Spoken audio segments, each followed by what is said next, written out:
Aloha YouTube, this is ReSquared, and YouTube just announced that they're removing the dislike button. Everybody's in controversy right now. This is like the hottest topic, and let's get some opinions on it and see where we're gonna go. YouTube announced they're removing public-facing dislikes. And with that news, I asked y'all, what do you think? And oh my God, you guys hate it. I put out a poll that had over 200,000 votes, and only 6% of people thought this was a good move. 69% saying they dislike it, and a quarter of people going, I kind of don't care. So as you can see from that, the majority of people really hate this change. And it's not like a small percentage of the, population. It's pretty big. Now this is an unofficial scale, but just know that 6% of people agree with it. 69% tend to disagree with it. And that's pretty much represented on the YouTube's actual video. When you can see it, it actually has the like-dislike ratio. It's about 10 times more. So that follows in that trend of being around 10 times the amount of people that dislike it. So I'm in a vast minority on this one. And I'm saying that I do agree with the dislike button. But let's see some of the comments and I'll explain why. Speaking out. Joe Vargas this morning saying that it feels like YouTube's doing this to protect corporations from dislikes rather than creators/users. Marquez Brownlee, aka MKBHD, tweeting, YouTube removing info from the rating system is not helpful. Look at our poll, it definitely feels like all of that is a majority opinion. There are also some creators saying it's not that big of a deal. Creators like Roberto Blake tweeting, in 6 months, everyone will forget dislike counters on YouTube even existed. I get why people think they are useful, but they are not. Trash tutorials, regardless of dislikes, still have tons of views. Scam channels still existed. It never helped who you say it did. So you can see that there's a big divide in terms of opinions, but for the majority of people, they are believing that the dislike button has a purpose on YouTube and it should exist.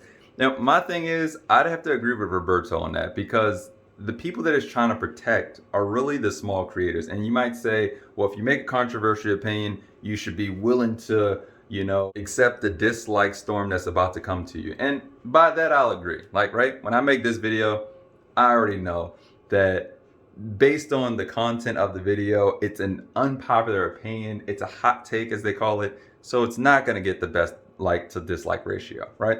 Doesn't matter about anything else, just won't. It's an opinion, so it's subjective. But that's actually the entire point of YouTube removing the dislike button. Because sure, people could leave the comments in the comment section below and say, hey, this is the reason why, or maybe your production quality wasn't here, or maybe this, that, or third. But in all actuality, it tends to go back to the original reason, which is that the dislike button has now become the disagree button. Anytime you don't agree with somebody's opinion, just hit the dislike button. Simple. And that shouldn't be the case. Of course, there's a lot of people that are going to say, well, leaving things in the comment section is even more hurtful. But if you're making hot takes regardless of the video, that's kind of the whole purpose of why your content is going to be the way it's going to be anyway, right? You want to change somebody's opinion. You want somebody to see a different perspective. That's exactly why you're making the video. So I think that this is a great kind of median ground to actually be able to allow these people to make a video like that without having the immediate backlash of, oh, wow, you can clearly see how many people disagree with my opinion. But even more than that, because most people don't look at the like-dislike as an opinion scale, but it really is in most topics like news and controversies. For smaller creators, it definitely is just how many people like or dislike your opinion based on their own background. For instance, I would never be able to make this video if I knew that there would be dislikes on the video, because if you think about it, that's discouraging for me as a small creator to make a hot take, because I'm gonna be like, well, I'm gonna get a lot of dislikes. It's gonna make me feel bad about making my opinion, when there may be hundreds, thousands, if not millions of other people that feel the exact same way, but they don't have a voice to speak on it, and they're not confident enough to say something. So it's almost as if you're giving these small creators a voice for the other people that are not going to be able to do it. And I'm like, in this video, this is before the dislike is even removed probably, so you're going to be able to see it. But I'm like, for future videos and future creators, there's a lot more creation that can be made just based off that. And maybe a lot of good things can come out of the fact that people's opinions can be heard, even if it's not the popular opinion. You know what I mean?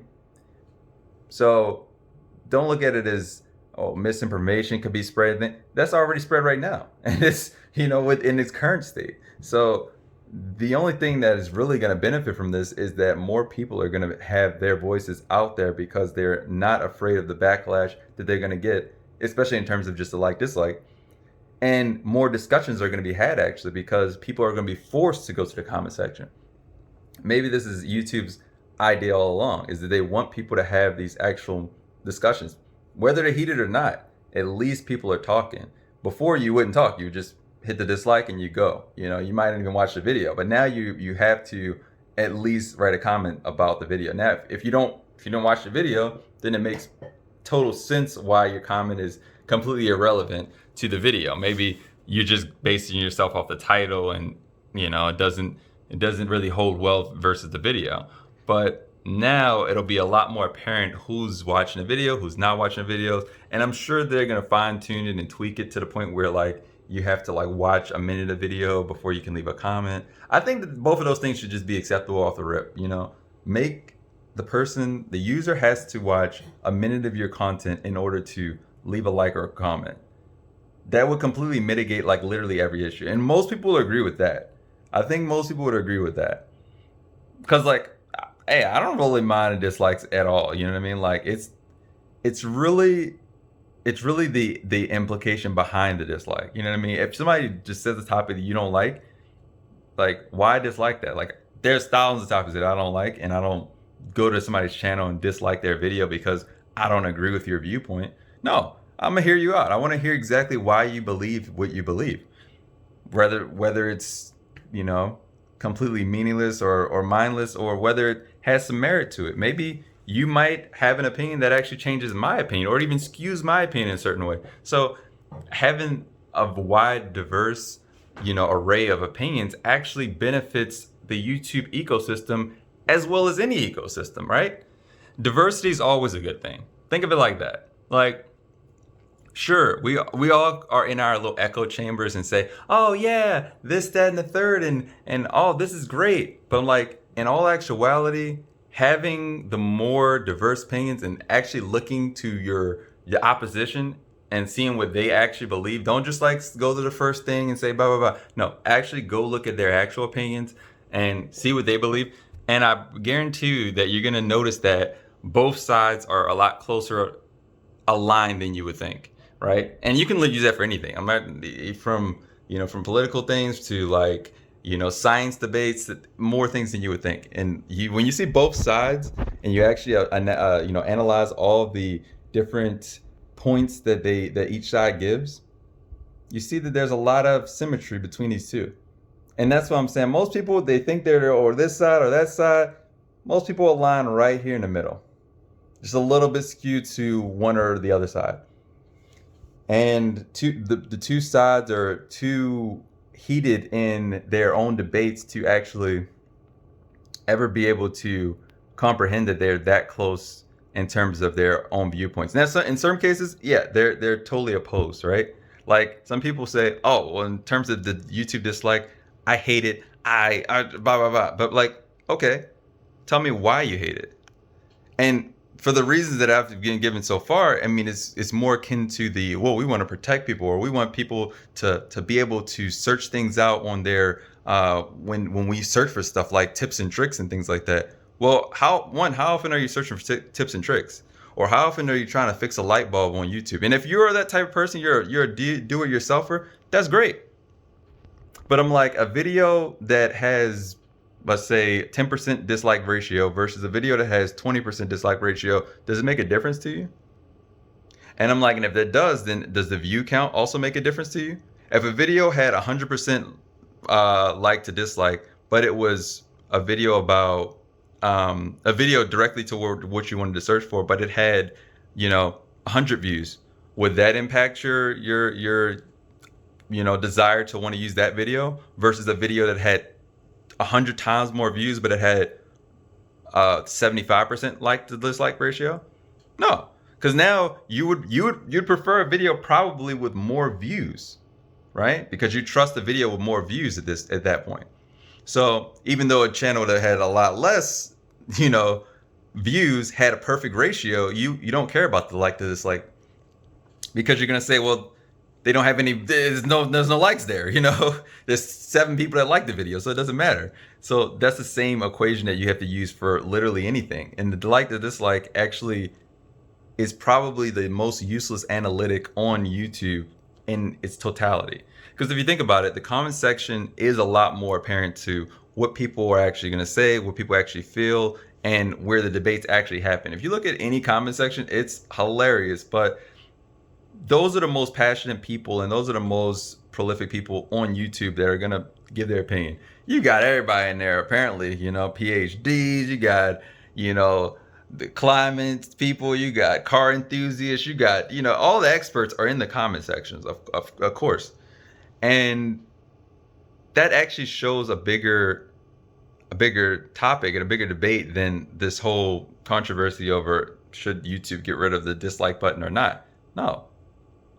This is a feature that literally only targets small creators over hot takes. Like, let's be honest, over controversial topics. If you're not talking about controversial topics, if you're talking about the mainline issues, if you're a big creator, if you're anything other than that one demographic, which is, I'd say maybe a very small percent of YouTube, maybe 5% of YouTube, then this is irrelevant to you. But this video is a testament to the fact that it is relevant. I made this video just for that sake.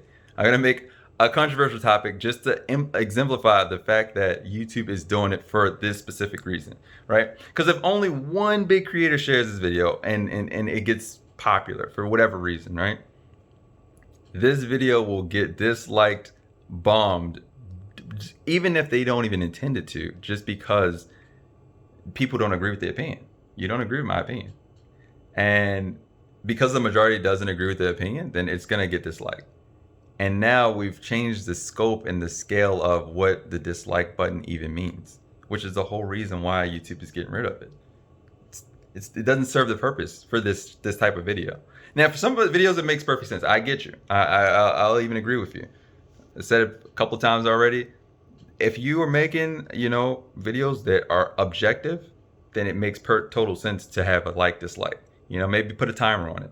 But if you're not making objective videos, making subjective videos, what purpose does it serve to have a like dislike when it's an opinion? What are you liking? What are your fans liking in that? You know what I mean? Like, what are they like your content? They like that they agree with your opinion? Oh, so that they're happy that they're in an echo chamber. Great. And if they dislike it, then they're just saying, I don't agree with you. So like it only shows how many people agree with your opinion, literally. And for the type of the scale of the video and the type of video that has that, we're talking about 2 different things. And that's why I say, yeah, YouTube's 100% right on that. For small creators, this is the only people that actually matter in this. And that's who it's for.